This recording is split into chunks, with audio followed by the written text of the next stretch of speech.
À 7h14, les experts d'Europe 1, avec vous Thomas Soto. Ils sont là les experts, Axel de Tarlé pour l'éco, Antonin pour la politique, Antonin André, Alex Taylor pour l'Europe et Anne Le Gall pour l'innovation. Bonjour à tous. Bonjour Thomas.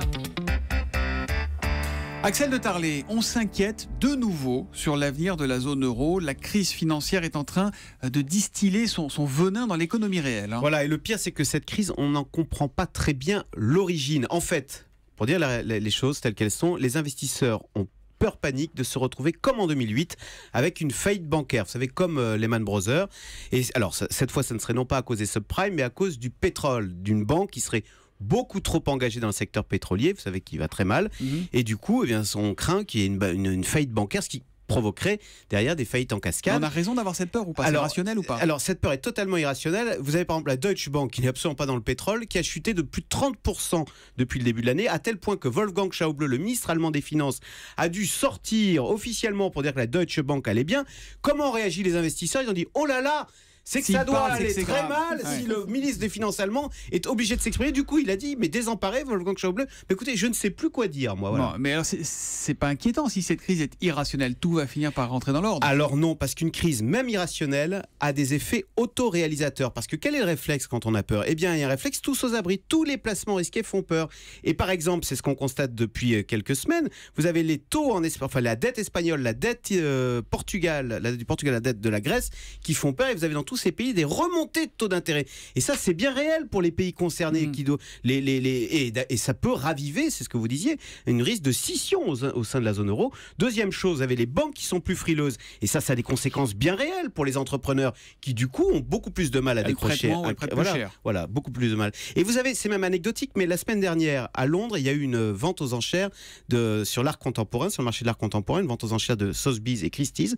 Eh bien, le montant des ventes a été divisé par 2, tout simplement parce que les acheteurs ont déserté, ils ont peur. Donc vous voyez, c'est malheureusement le principe d'une crise irrationnelle, mais qui finit par devenir autoréalisatrice. Il y a un indice qui n'est plus l'indice Nikkei, mais qui est l'indice du n'importe quoi de la bourse de Tokyo, plus 7,16% aujourd'hui en clôture, alors que la bourse japonaise avait perdu 11% lors des 4 dernières séances. Eh bien, quand on panique, on a des comportements irrationnels. Voilà. Donc on vend tout, on achète tout. Voilà, exactement. N'importe quoi, et c'est l'économie réelle qui trinque, c'est bien là le problème ce matin, nous dit Axel de Tarlé. Antonin André, la politique, Laurent Fabius, futur président du Conseil constitutionnel, on le sait, veut continuer à présider la COP21. Il a même demandé à conserver un bureau au Quai d'Orsay. La question est simple, est-ce que l'Élysée va le laisser faire? Alors, François Hollande, président de la République, on rêve. Déclaration de Laurent Fabius en avril 2011. Aujourd'hui, on peut lui répondre. Laurent Fabius, président du Conseil constitutionnel et de la COP21, on rêve. Voilà, président du Conseil constitutionnel, c'est un boulot à temps plein, pas une fonction honorifique. Donc l'Élysée n'est pas du tout favorable à cette demande. L'état d'esprit au palais, d'ailleurs, c'est un peu Fabius ras-le-bol, comme disait Martine Aubry à propos de Macron. Non seulement il a fait courir le bruit depuis de longues semaines qu'il avait l'autorisation de l'Élysée pour cumuler Conseil constitutionnel et COP21, mais le jour de sa sortie, mercredi dernier, il a petit déjeuné avec des journalistes pour annoncer lui-même sa nomination au Conseil constitutionnel quelques heures avant le communiqué du président de la République. C'est très inélégant et pas du tout approprié, évidemment. Bon, en même temps, Antonin, Laurent Fabius a mené un rôle clé sur l'accord de Paris. La présidence dure jusqu'en novembre.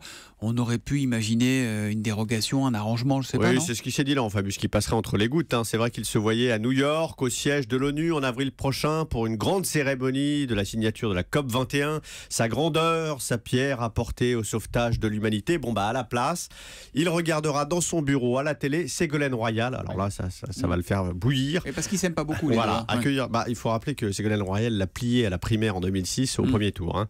Donc, il va se retrouver dans son bureau. Alors, comment ça va se passer concrètement? D'abord, il va passer devant les commissions de l'Assemblée et du Sénat qui exigeront qu'il renonce à la COP21.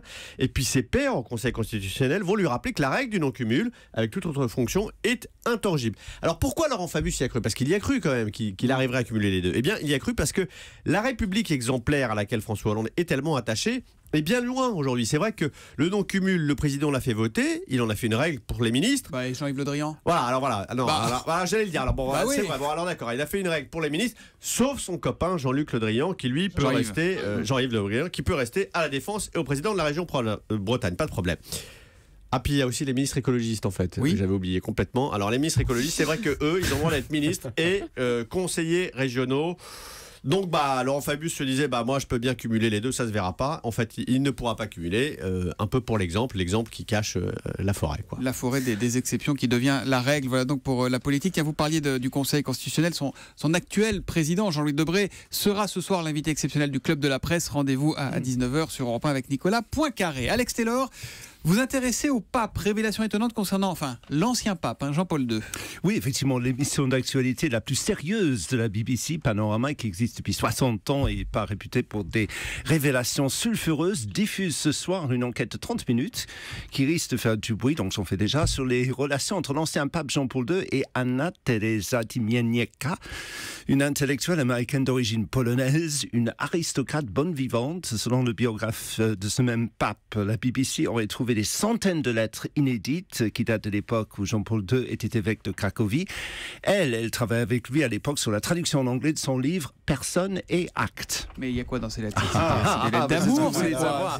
Alors malheureusement, personne n'a vu l'émission. Sur son site, la BBC, évidemment, j'ai consulté, promet quelques pépites dans la journée avant la diffusion de ce soir. J'ai essayé d'avoir des fuites, j'ai appelé une journaliste. Il paraît que leur contenu est parfois si intense que les chercheurs ont conclu que la foi de l'ancien évêque était mise à rude épreuve, comme s'il se mettait un défi pour se prouver à lui-même sa foi en l'Église. Voilà, je cite mes sources. Le Vatican dément en parlant de plus de fumée que de feu. Madame Timieniecka a démenti aussi avant sa mort en 2014. Comment serais-je tombée amoureuse d'un prêtre déjà d'un certain âge? J'étais stupéfaite, dit-elle, en lisant son livre Amour et responsabilité, où il ne sait manifestement pas de quoi il parle.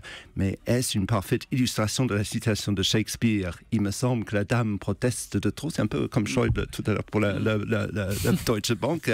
On en saura en tout cas un peu plus ce soir. En tout cas, ça risque d'exploser sur la twittosphère. Et je voulais exploser avant que ça explose. Mais peut-être que si vraiment il y a du croustillant, vous nous raconterez la suite demain. Alex Taylor, vous suivez ça ce soir et puis vous nous raconterez demain matin.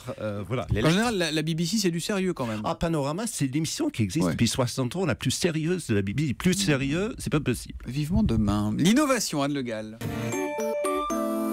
Anne, des chercheurs allemands viennent de démontrer que les endives, les endives pouvaient avoir une deuxième vie au-delà de notre assiette. Au-delà de la vinaigrette. Oui, demain. Au-delà de la vinaigrette, comme dit Axel de Tarlet. Car demain, nous consommerons peut-être des endives sous forme de bouteilles en plastique ou de banylon. Ça, c'est pour nous, Julie. Et ça ne nous empêchera pas d'en manger des endives, puisque les chercheurs de l'université Hohenheim en Allemagne ont utilisé pour leurs expériences la partie non comestible de l'endive, c'est-à-dire cette longue racine marron qui se trouve sous les feuilles et qui représente quand même un tiers de la plante et dont on ne sait que faire. Parfois, ces racines servent à fabriquer du biogaz, mais pas toujours. Et au total, ces racines d'endives génèrent chaque année en Europe 800 000 tonnes de déchets, de quoi remplir 32 000 semi-remorques. Ouais, donc là, on imagine qu'il faut cuisiner ces déchets d'endives de façon assez particulière pour en faire du plastique, des bottes, des bas, non? Voilà, alors la recette est secrète, mais on sait que ça démarre en gros par une cuisson à 200 degrés en milieu acide, ce qui conduit à une décomposition des racines et à l'apparition d'un ingrédient qui s'appelle le HMF, hydroxyméthylfurfural. C'est un précurseur du nylon, du polyester et de 12 autres types de plastique. Et ça a bon goût ou pas? Non, on ne pourra pas le manger, j'imagine, quand c'est passé dans l'acide et tout ça. On ne pourra pas le manger, mais figurez-vous que c'est encore de meilleure qualité que ce qu'on trouve dans les dérivés du pétrole, puisque cet ingrédient issu de l'endive permet d'étirer le plastique un petit peu plus et donc de fabriquer des bouteilles en plastique, par exemple, plus fines, donc plus légères. Alors bien sûr, on ne cultivera pas assez d'endives pour remplacer complètement les plastiques issus du pétrole, mais ça pourrait quand même devenir une filière parmi d'autres. Et puis si on arrive à industrialiser ce recyclage, ça sera aussi intéressant économiquement pour les producteurs, puisque ça rapporte a priori 200 fois plus de valoriser les racines d'endive sous forme de plastique plutôt que de biogaz. On fait quoi avec la biogaz en fait? C'est quoi la biogaz? C'est du gaz dans les on voitures. laisse le plastique se dégrader, ça forme, c'est une énergie renouvelable. Et demain, vous nous parlerez des racines de Chicot, alors peut-être. Voilà, c'était l'intervention d'Antonin André. Tout est bon dans l'endive. Je pense qu'Anne avait un pari, elle devait placer 17 fois le mot endive dans la matinale de J'aurais Europe 1. utilisé Chicon, c'est vrai. Et c'est Pour gagné. varguer. À demain les experts. À demain.